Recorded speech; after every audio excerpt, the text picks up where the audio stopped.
Hello, ben geldim.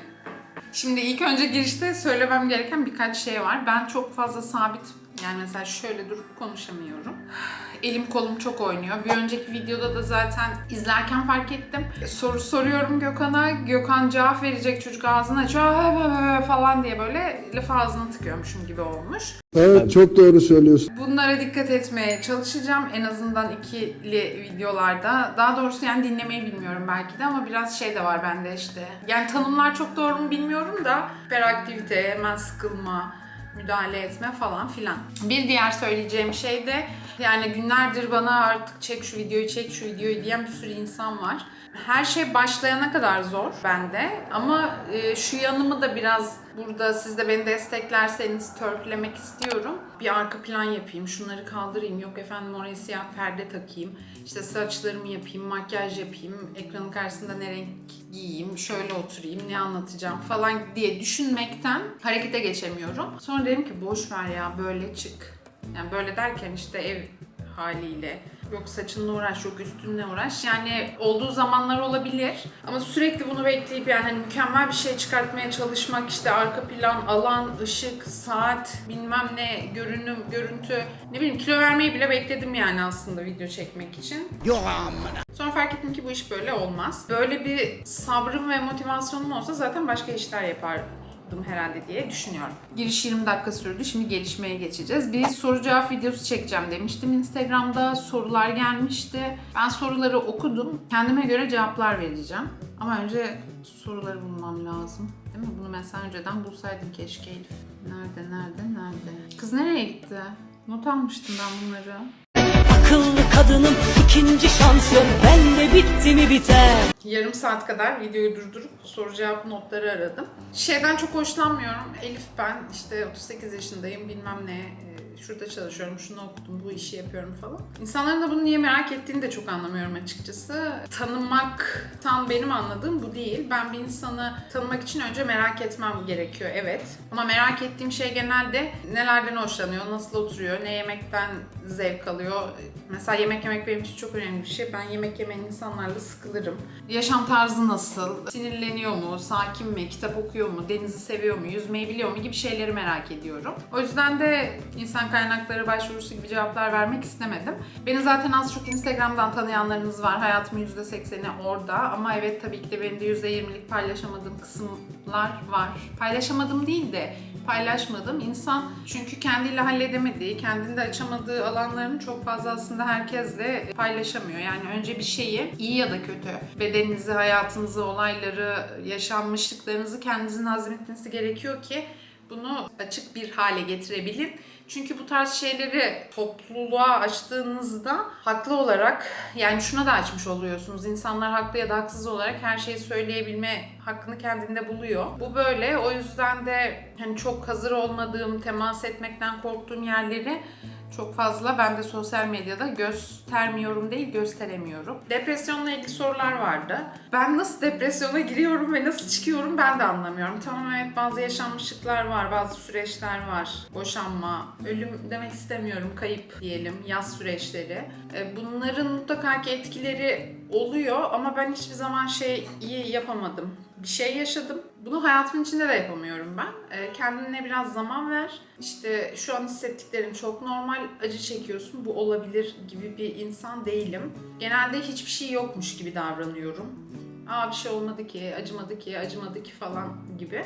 Bunu geçen gün bir kitapta okudum. Zaten herkes de böyle değildir. Bu şeymiş, hiçbir şey yokmuş gibi davranmak aslında reddetmek. O anda yaşadığın acıyı reddediyorsun ve hiçbir şey olmamış gibi davranıyorsun. Bir sonraki öfkeymiş. Bunu da yaşadım. Bir ara gerçekten markette, yolda, sokakta, trafikte, hayatımda herkesi dövesim vardı. Yani her şeye sinirleniyordum. Biri bana merhaba diyordu, böyle küfür etmek istiyor. Sana ne yani merhabası ya falan. Yani öfkeli bir sürecim geçti.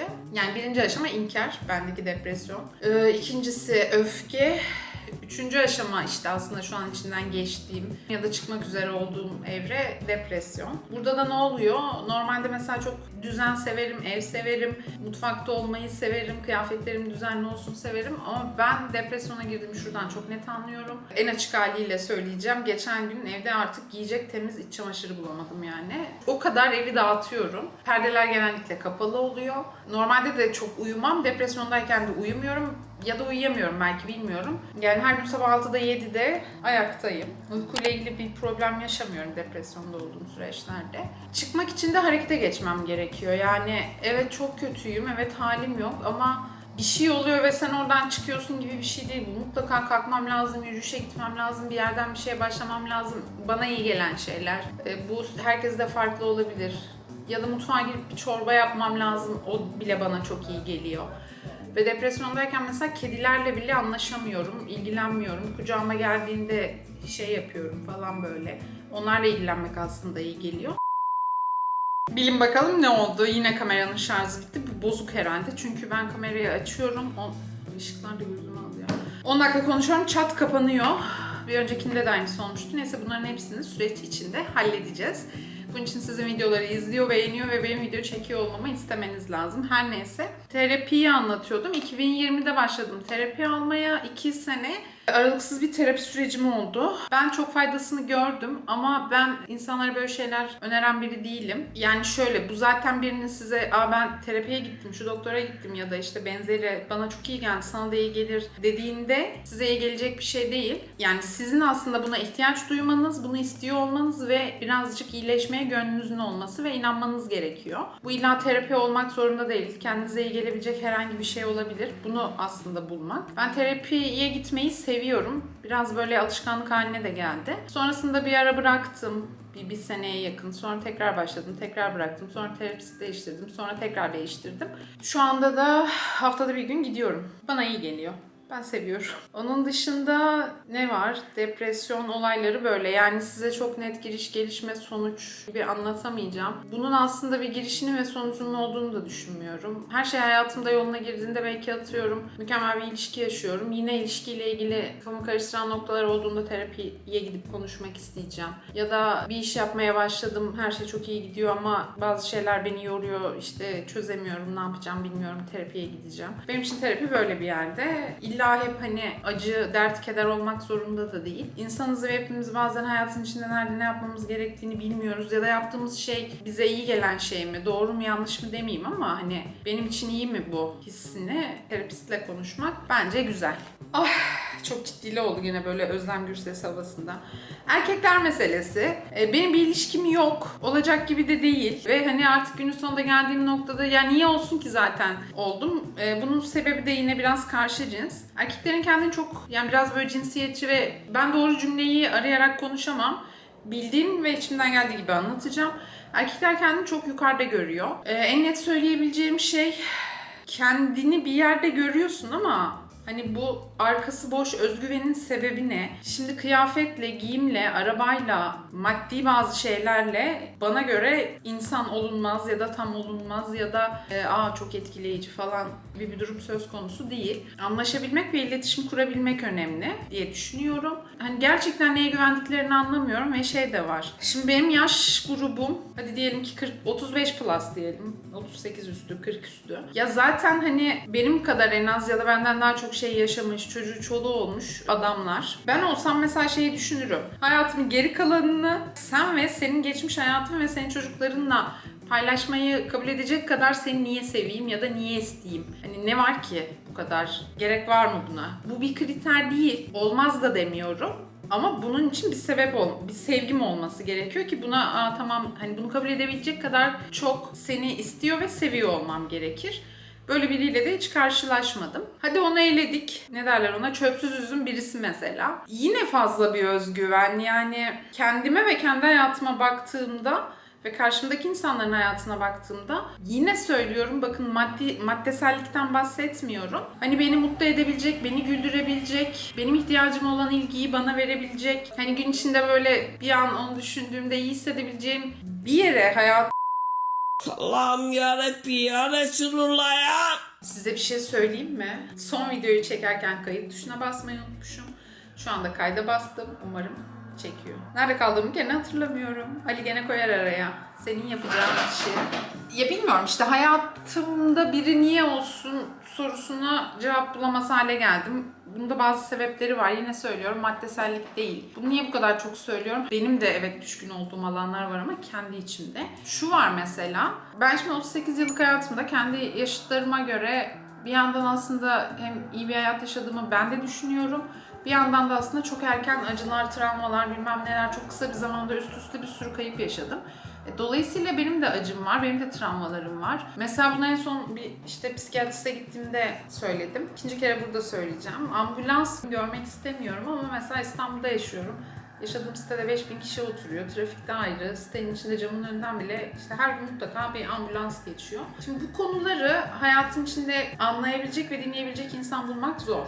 Kız arkadaş, akraba, eş, dost, sevgili, koca neyse fark etmez. Hadi diyelim anlattın, gerçekten dinliyorum diye düşünüyorsun. Hadi diyelim dinledi, sana ne verebilir karşılığında? Yani kimse gerçekten kendi yaşamadığı şeyi anlamak biraz zor. Sonra dedim ki yani bunu neden zaten ben insanlara anlatmaya çalışayım ki? Hani bunun bir yeri var, alanı var. İşte yürüyüş yapabilirsin, yemek yapabilirsin, spora gidebilirsin, yazabilirsin, terapiye gidebilirsin. Ve benim belki bilmediğim bir sürü yöntemle kendi kendini iyileştirmeye çalışabilirsin. Şimdi ben bunu seçmişken ve burada böyle bir noktada duruyorken karşıma birinin gelip annem öyle de babam böyle de o şöyleydi de eski karım böyleydi de bidi ya gerçekten bunları git ağlayarak günlüğüne yaz yani ya da terapiye git ya da oku ya da çöz. Şey demiyorum. Benimle bir şeyini paylaşmasın demiyorum ama ben kimsenin annesi değilim.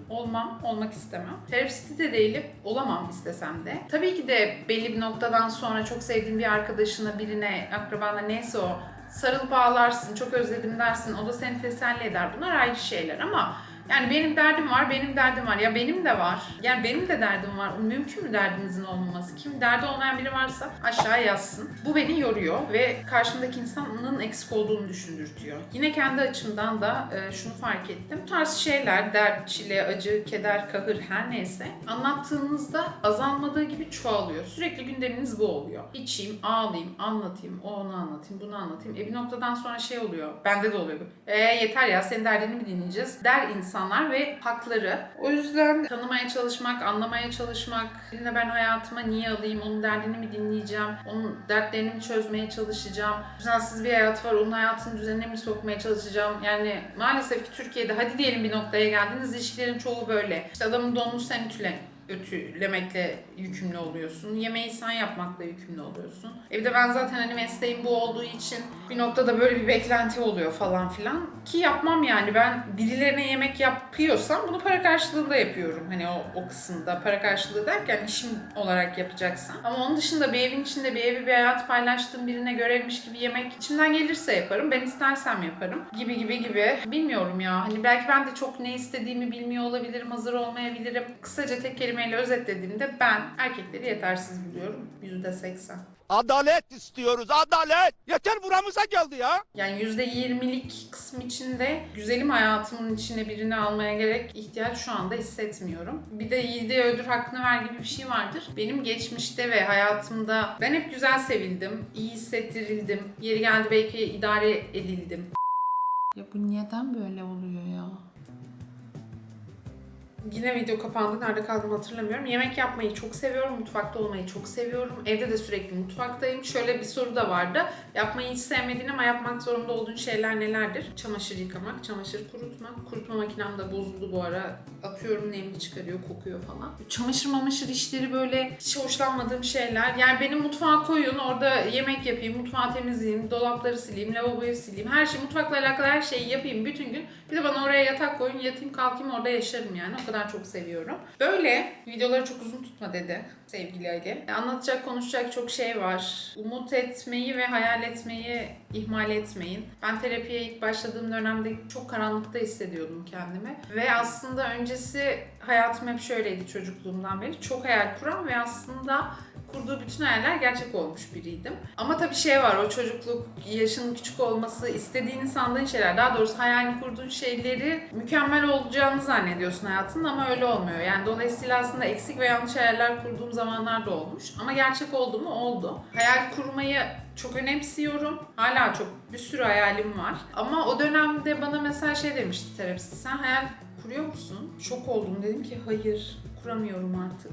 Hayal edecek bir şey bulamıyorum. Yani o kadar aslında yorulmuşum, o kadar karanlıktayım, o kadar çaresizim ki artık hayal bile kurmadığımı fark ettirdi bana. Şimdi iyiyim. O yüzden hayal edin ki gerçek olsun. Bütün hayalleriniz gerçek olsun. Beni de desteklemek isterseniz lütfen kanala abone olun. Videoların altına yorum yazmayı ihmal etmeyin. Öpüyorum hepinize. Hoşçakalın. Unutma